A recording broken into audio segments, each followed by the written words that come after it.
Okay, question number 24. A vertically polarized microwaves, let me start this.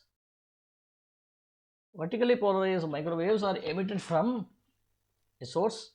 The microwaves detected by a receiver. Okay, so this is the source of vertically polarized microwaves. Already it's polarized, right? So therefore, see, this is a vertical. So this is the way how it has been polarized. This is the way how it has been polarized. Okay. And then the waveform displayed on CRO has an amplitude of 2.6 centimeter. Okay, so this is your amplitude. Let me write this as A0. A metal wire grid that acts as a polarizing filter is now placed between the source and the receiver. Okay, so you have a polarizer here, which is angle of inclination is 20 degree over here. Okay, distance between the source and the receiver is unchanged. Okay, here it is not changed. The settings on the CRO is now changed, are also unchanged. What is now the amplitude of the waveform displayed on the screen of the CRO? Okay, so what is happening is, without the polarizing filter, the amplitude was seen to be how much? 2.6 centimeter. 2.6 centimeter. Okay, but with the polarizer, what is the new amplitude? That's what's the question.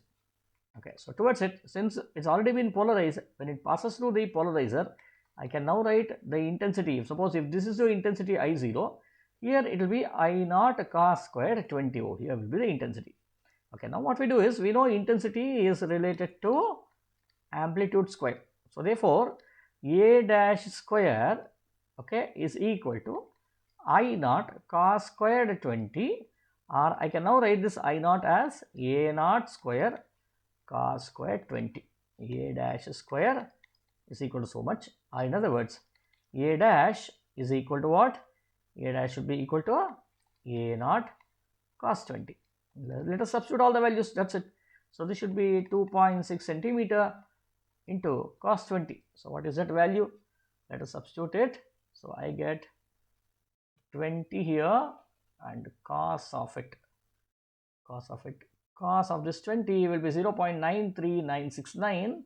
This multiplied by 2.6 centimeter will give me how much? 2.44 centimeter.